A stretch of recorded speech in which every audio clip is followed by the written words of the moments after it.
So hello प्यारे विद्यार्थियों, स्वागत है आप लोग को आपका चैनल आर्ट्स क्लासेस में।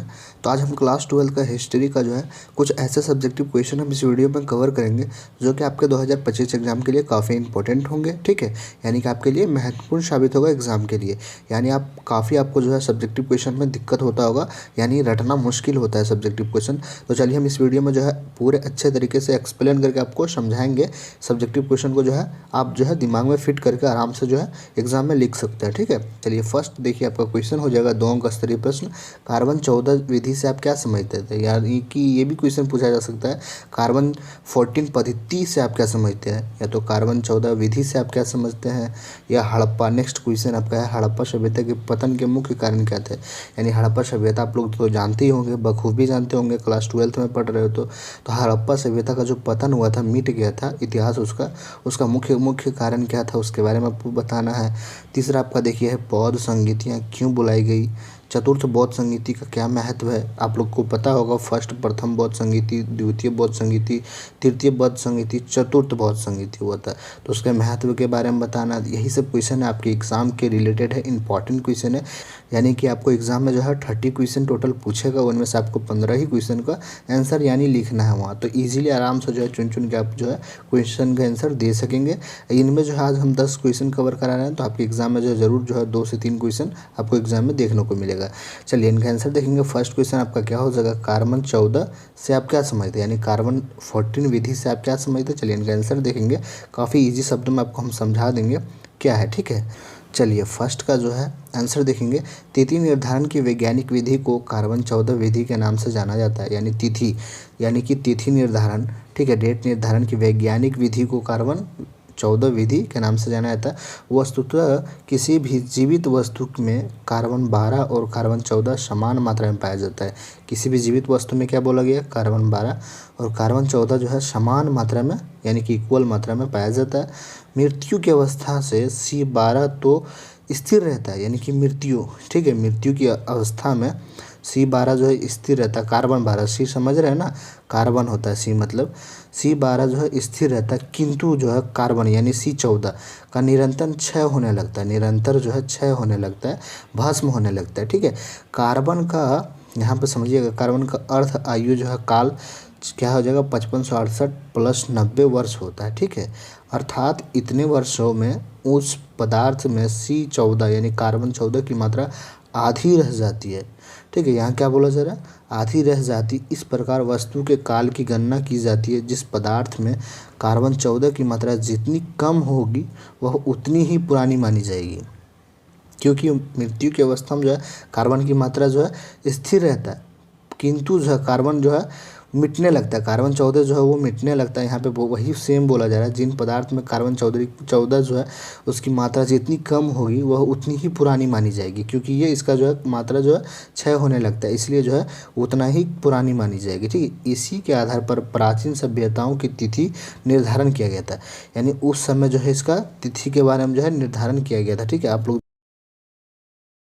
चलिए देखिए नेक्स्ट क्वेश्चन आपका क्या हो जाएगा, हड़प्पा सभ्यता के पतन का मुख्य कारण क्या थे। ठीक है, इनका आंसर देखेंगे, काफ़ी इंपॉर्टेंट क्वेश्चन है, वीवीआई क्वेश्चन है, समझेंगे अच्छे तरीके से इसको डिटेल से। ठीक, चलिए 2 नंबर का आंसर देखेंगे। यहाँ पे 4 लिखा गया पर 2 नंबर का आंसर है। देखिए हड़प्पा सभ्यता का पतन का मुख्य कारण जो है बहुत सारे हैं। चलिए हम 1-2 कारण जो है इनके बारे में बताते हैं। हड़प्पा सभ्यता के पतन का मुख्य कारण की चर्चा निम्नलिखित रूप से की जा सकती है। फर्स्ट आपको कारण लिखना है विदेशी आक्रमण, यानी कि विदेश के लोग जो है आक्रमण यानी उस पर युद्ध किए थे, उस समय उस पर आक्रमण किए थे, इसलिए जो उसका यानी पतन हो गया था। तो डिटेल से पढ़ेंगे। मोहनजोदड़ो से मिले साक्ष्यों क्या हो जाएगा, नर कंकालों के अवशेष, यत्र तत्र, ठीक है, यंत्र तंत्र, बिखरी अस्थियां, आभूषण इत्यादि के आधार पर कुछ विद्वानों ने सुझाव दिया कि इस नगर का विनाश आक्रमणकारियों ने किया है। ठीक है, यानी वैज्ञानिकों ने जब खोज किया तो उससे पता लगाया कि जो है यहाँ पे आक्रमण किया गया था, पर कोई बॉम्ब से वगैरह से आक्रमण किया गया था, तभी जो इनका विनाश हो सका। तब यहाँ पे बोला जा रहा है इन आक्रमणकारियों ने हड़प्पाई राज्य को नष्ट कर दिया। ऋग्वेद का सहारा लेकर हीलर इन आक्रमणकारियों को आर्य मानते हैं एवं हड़प्पाई किलों को नष्ट करने के लिए इंद्र पुरंदर को उत्तरदायी मानते हैं। हीलर महोदय के इस तर्क को आधुनिक विद्वान स्वीकार नहीं करते हैं। देखिए दूसरा रीज़न क्या हो जाएगा आपका, दूसरा यानी कि कारण जो है हड़प्पा सभ्यता का पतन का। हड़प्पा सभ्यता के पतन के लिए प्राकृतिक कारणों को भी उत्तरदायी माना गया है। प्राकृतिक कारण जैसे बड़े पैमाने पर आग का लगाना, ठीक है, यानी आग का लगना जो है उसके कारण भी हो सकता है कि हड़प्पा सभ्यता पतन हो गया होगा। देखिए कन्फर्म कोई नहीं बता सकता, बट वैज्ञानिकों ने अनुमान लगाया कि ये सब जो है हो सकता है उसका पतन होने का कारण। फर्स्ट क्या हो सकता है, विदेशी आक्रमण। यहाँ पे आप लोग को लिखना है कि फर्स्ट में जो कारण हो सकता है हड़प्पा सभ्यता का पतन का, उतना ही लिखना विदेशी आक्रमण। विदेशों के लोगों ने जो है उस समय आक्रमण किया होगा, तब जाके जो है हड़प्पा सभ्यता हो सकता है, यानी हो सकता है, ठीक है, मान सकते हैं कि वो जो है हड़प्पा सभ्यता पतन हो गया। दूसरा कारण है हड़प्पा सभ्यता के पतन के लिए प्राकृतिक कारणों को उत्तरदायी माना गया। प्राकृतिक कारण जैसे बड़े पैमाने पर आग लग जाना, बाढ़ का प्रकोप, ठीक है, नदी में नदी सिंधु नदी था ना, बड़ा नदी, तो उसका जो है बाढ़ आया होगा, हो सकता है उससे यानी कि पतन हो गया होगा। नेक्स्ट जो है नदियों की, यहाँ पे बोला गया है नदियों की जलधारा में परिवर्तन, ठीक है, यानी कि नदी जो है एक धारा, उसका जल का धारा होता है, उसे उधर से गुजरती है, तो उसको छोड़कर हो सकता है ये नगर में ही चला गया होगा तो डूब गया, ठीक है, इसका भी पतन का कारण हो सकता है। विवर्तनिक हलचलों, जलवायु परिवर्तन में भूमि की आर्द्रता में कमी तथा शुष्कता में विस्तार एवं बड़े स्तर पर जंगलों की कटाई, यानी कि बड़े स्तर पर जंगल की कटाई भी हो सकता है इसका पतन के कारण। सभ्यता पर प्रतिकूल प्रभाव डाला। बड़े पैमाने पर मलेरिया अथवा प्लेग्स जैसी महामारी ने जनसंख्या का बड़ा भाग नष्ट हो गया हो। ये भी हो सकता है कि कोई बीमारी आया होगा, मलेरिया या तो क्या हो जाएगा, प्लेग्स जैसी महामारी, जो बीमारी आया होगा उसके कारण भी हो सकता है कि नष्ट हो गया होगा हड़प्पा सभ्यता। इनमें से कुछ कारण कुछ विशेष स्थलों के पतन के कारण बन सकते हैं, परंतु इनमें संपूर्ण सभ्यता नष्ट नहीं हुई है, ठीक है। यानी बोला गया है कि हम जैसे मान सकते हैं कि कुछ ही, यानी कि ये सब आने के बाद जो कुछ ही जनसंख्या नष्ट हो सकती है, बट परंतु जो है पूरा सभ्यता तो नहीं बर्बाद हो सकता है इस सब से, ठीक है। तो यहाँ पे तीसरा जो कारण है आपका प्रशासनिक शिथिलता, ठीक है। इसमें बोला गया ऐसा प्रतीत होता है कि विकसित हड़प्पा सभ्यता के अंतिम चरण तक आते आते प्रशासनिक षड्यंत्र ढीला और कमजोर पड़ गया एवं राज्य का अंत हो गया। इसी के परिणाम स्वरूप नगर निर्माण योजना और भौतिक जीवन में प्रयुक्त वस्तुओं के स्वरूप परिवर्तन आ गया। शहरीपन का स्थान देहातीपन ने ले लिया, यानी कि ये भी आपका तीसरा कारण हो गया। देखिए इतना आप लोग को लिखना नहीं है क्योंकि 2 अंक स्तरीय हम पढ़ा रहे हैं। आप 2 ही कारण लिखेंगे तो बस, जो हम 2 फर्स्ट बताए ना वही कारण लिखना है। एक यह हो सकता है कि विदेशी आक्रमण, दूसरा हो सकता है बाढ़ आ गया होगा या आग लग गया होगा। 2 कारण ही लिखेंगे, आपको 2 नंबर मिल जाएगा। ये हम 5 अंक स्तरीय प्रश्न जैसा क्वेश्चन बता दे रहे हैं, क्योंकि 2009 में जो है यानी 3 अंक का ही प्रश्न जो है 5 अंक जैसा आंसर देना पड़ता था, इसलिए जो है हम यहाँ जो क्वेश्चन बैंक का ही क्वेश्चन उठाए हैं, इसलिए लॉन्ग है आंसर। तो हम पूरा बता देता आप लोग को, क्योंकि आप वो जो है एक्सप्लेन अच्छे से समझ जाएंगे ना, तो एग्जाम में कुछ भी तो लिख सकेंगे ना। 4-5 रीजन रहेगा तो आप 1-2 रीजन तो याद आ ही जाएगा मन में, तो आप लिख सकेंगे। चलिए आपका अगला रीजन जो हो जाएगा, यानी कि अगला जो कारण हो जाएगा हड़प्पा सभ्यता पतन का, देखिए आर्थिक कारण हो जाएगा, ठीक है। यानी हड़प्पा सभ्यता के पतन का सबसे प्रमुख कारण आर्थिक था, ठीक है। कृषि उत्पादन में कमी आई, यानी कृषि उत्पादन जो होता है उसमें कमी आ गया। उद्योग धंधों में एवं व्यापार में भी गिरावट आ गया होगा, ठीक है, यानी गिरावट आई। सभ्यता के अंतिम चरण में राजनीतिक एवं अन्य कारणों से अंतर्देशीय, ठीक है, अंतर्देशीय एवं विदेशी व्यापार समाप्त हो गया होगा, जो सिंधु अर्थव्यवस्था का मुख्य आधार था। आर्थिक निष्क्रियता ने भी अर्थव्यवस्था को दुर्बल बना दिया। लंबे समय तक प्रयुक्त उपकरणों में कोई तकनीकी परिवर्तन नहीं किया गया, यानी लंबे समय तक जो है वो चेंज नहीं ला पाया, ठीक है, वहाँ पे, इसलिए उसका जो है मानी आर्थिक स्थिति भी खराब हो गई है। तो चेंज लाना ज़रूरी होता है, समय के अनुसार जो है बदलना भी चाहिए। तो चेंज नहीं ला पाया, परिवर्तन नहीं कर पाया, फलतः वह अपनी उपयोगिता खो बैठे। इन कारणों से विकसित विकसित हड़प्पा नगर था जो है स्थान उत्तरकालीन हड़प्पा बस्तियों ने ले लिया, ठीक है, यानी कि उसका जो है उत्तरकालीन हड़प्पा बस्तियों ने ले लिया। इसका यही कारण होता है कि पतन हो गया, आर्थिक इसकी स्थिति जो है ख़राब हो गया था, यानी कि धीरे धीरे ये डूबता चला गया, ज़मीन के अंदर भी धंस गया ये धीरे धीरे, ठीक है। अभी जो है पूरा हड़प्पा सभ्यता का पतन ही हो गया, ठीक है। तो ये आपका जो है 4 रीज़न था, आप 2 ही रीज़न लिखेंगे, आपको 2 अंक मिल जाएगा, ठीक है। चलिए आपका नेक्स्ट क्वेश्चन जो है बौद्ध संगीतियाँ क्यों बुलाई गई थी, और चतुर्थ बौद्ध संगीति का क्या महत्व है। चलिए इनका आंसर देखेंगे। तीसरा का, थर्ड का आंसर देखिए आप लोग क्या हो जाएगा। गौतम बुद्ध के क्या हो जाएगा महापरिनिर्वाण के पश्चात समय समय पर बौद्ध धर्म की व्याख्या हेतु अनेक सभाओं का आयोजन किया गया, जिन्हें बौद्ध संगीति के नाम से जाना था। बौद्ध संगीति के नाम से जाना जाता है। बौद्ध संगीति किसे कहता है, आप लोग को पूछेगा तो अगर यही आंसर देना है, बस देखिए, गौतम बुद्ध के महापरिनिर्वाण के पश्चात समय समय पर बौद्ध धर्म की व्याख्या हेतु अनेक बौद्ध सभ्यता, ठीक है, सभाओं का आयोजन किया गया, जिन्हें बौद्ध संगीति के नाम से जाना जाता है। देखिए, चतुर्थ बौद्ध संगीति यानी कि बौद्ध संगीति हो गया। समय जो है प्रथम शताब्दी ईस्वी में हुआ था। स्थान तो कुंडलवन कश्मीर में, आप लोग पढ़े होंगे ऑब्जेक्टिव में। ये चतुर्थ बौद्ध संगीति कहाँ पे हुआ था, तो कुंडलवन कश्मीर में। कुंडलवन तो पढ़े ही होंगे, कश्मीर आपको नहीं मालूम होगा तो याद कर लीजिए, क्योंकि आपके एग्जाम में हो सकता है कि क्वेश्चन को घुमा के पूछ देगा। कुंडलवन की जगह पे कश्मीर भी बोल सकता है, तो आप लोग कन्फ्यूज होकर आंसर छोड़ के आ जाएंगे। और देखिए, इनमें जो है शासक कौन था, तो कनिष्क था। यानी चतुर्थ बौद्ध संगीति के शासक आपको पूछा जाएगा कि चतुर्थ बौद्ध संगीति के शासक कौन है, तो कनिष्क यानी कुषाण वंश के। कनिष्क कौन सा वंश का था, कुषाण वंश का। आप लोग सब्जेक्टिव पढ़ेंगे तो ऑब्जेक्टिव भी इजीली आपको याद हो सकेगा, तो सब्जेक्टिव पे ज़्यादा ध्यान दीजिए। ये सब ऑब्जेक्टिव जो है पढ़े होंगे आप लोग, ठीक है। चलिए, आपके इनका जो है अगला जो है नेक्स्ट टॉपिक देख लेंगे। अध्यक्ष वसुमित्र संगीति के उपाध्यक्ष अश्व घोष थे। कौन था उपाध्यक्ष, अश्व घोष। महत्व, इस संगीति का आयोजन इस आस से किया गया था कि बौद्धों के मतभेदों को दूर किया जा सके, यानी कि बौद्ध धर्म जो है उनके बीच मतभेद एक दूसरे में चल रहा था, उसका जो दूर किया जा सके। इस संगति में महासंधिकों को बोलबाला रहा, ठीक है। जो है संधिकों का बोलबाला रहा। त्रिपिटक पर प्रामाणिक भाष्य विभाषा शास्त्र की रचना इसी संगति में हुई। इस संगति के पश्चात ही बौद्ध अनुयायी हीनयान तथा महायान दो समुदायों में विभाजित हो गए थे। आपको पता होगा कि हीनयान फैयान यानी हीनयान तथा महायान जो है किस धर्म से संबंधित है, यह ऑब्जेक्टिव आपको पूछा भी गया होगा, आप लोग याद भी किए होंगे, बौद्ध धर्म से संबंधित है। ये दोनों जो आपस में जो है अलग हो गए थे, विभाजित हो गए थे चतुर्थ बौद्ध संगीति में। आप लोग जिस टॉपिक को जो है नोटबुक में यानी कॉपी में लिख कर अच्छे से 1-2 बार लिखें, आपको जो है मन में यानी दिमाग में बैठ जाएगा, आप भूलेंगे नहीं। चलिए, आपका नेक्स्ट जो है 4 नंबर का क्वेश्चन क्या हो जाएगा, देख लीजिए क्वेश्चन।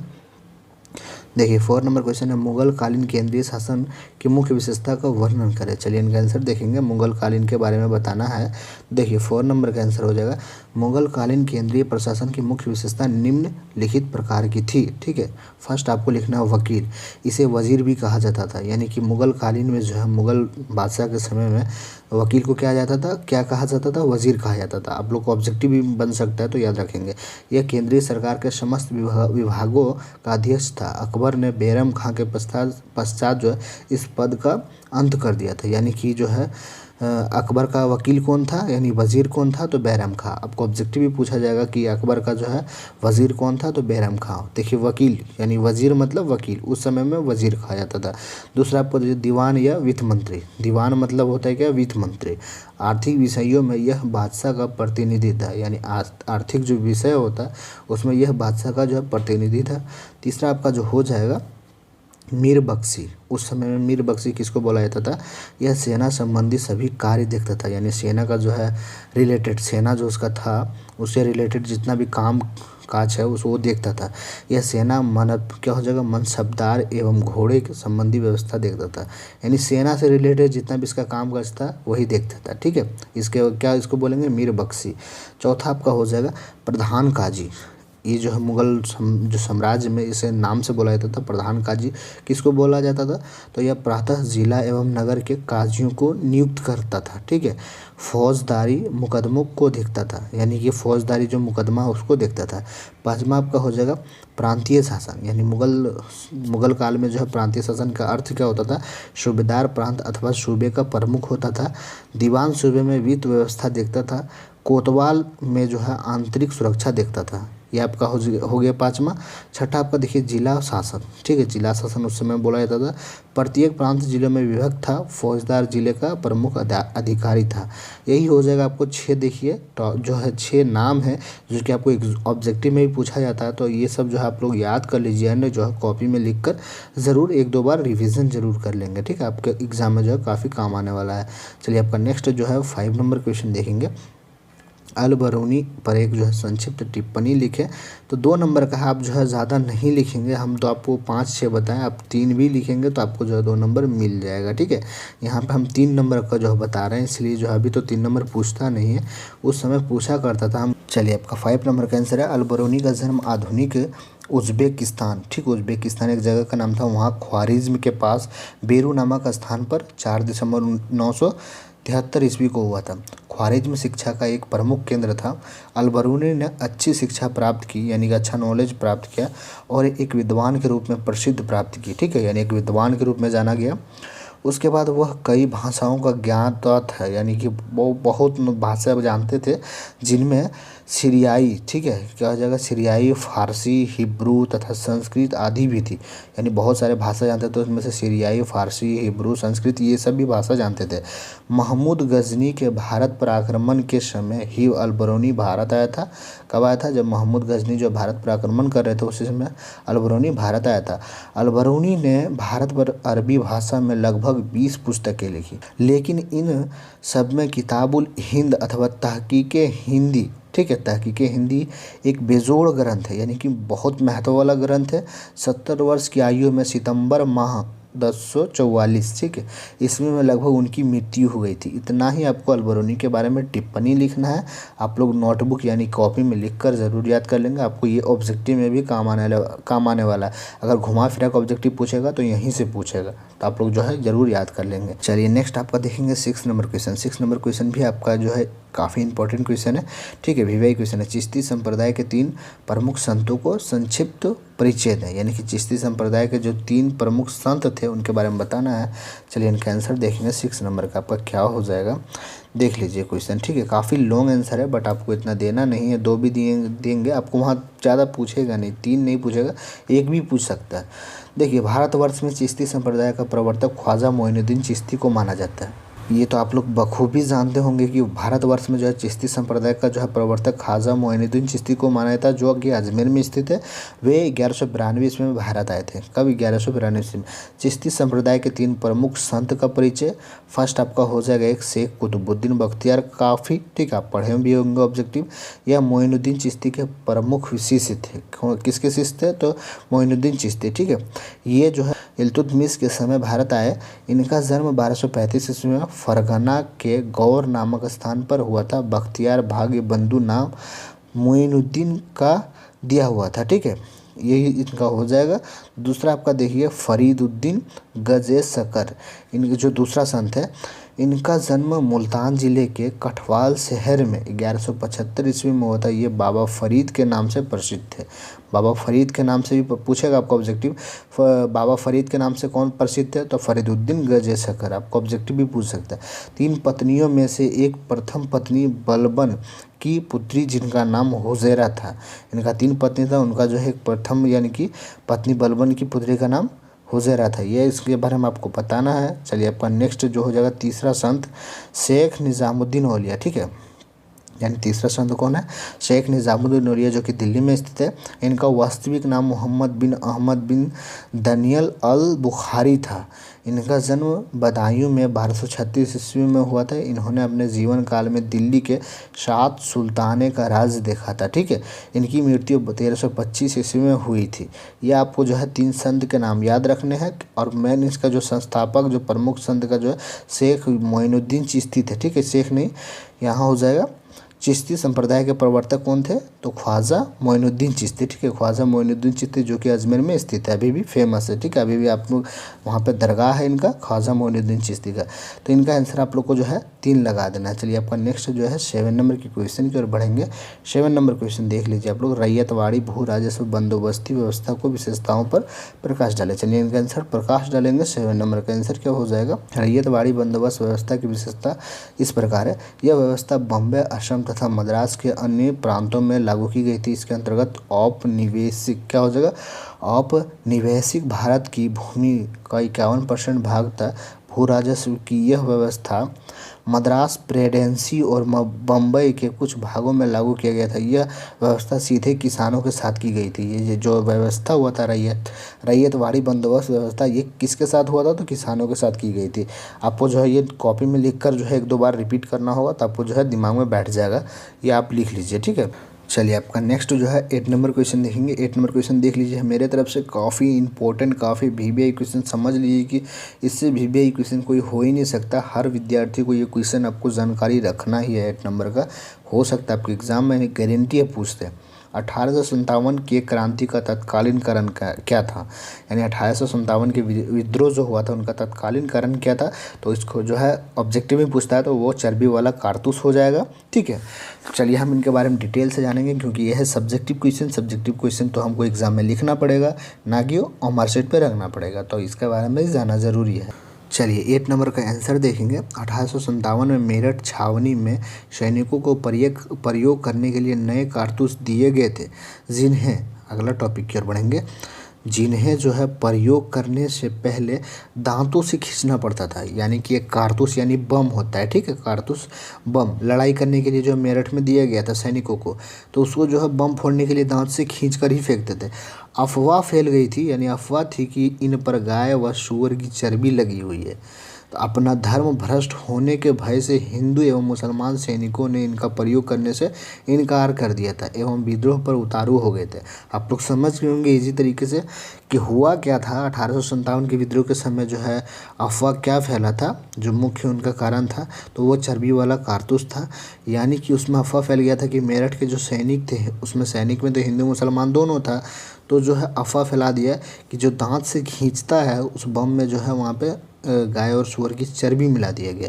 तो जिसको तो जिस चीज़ से नफरत है वो छोड़ दिया था वहाँ पे चलाने के लिए, तो वो विद्रोह के लिए उतारू हो गए थे लड़ाई करने के लिए। क्यों ऐसा किया गया?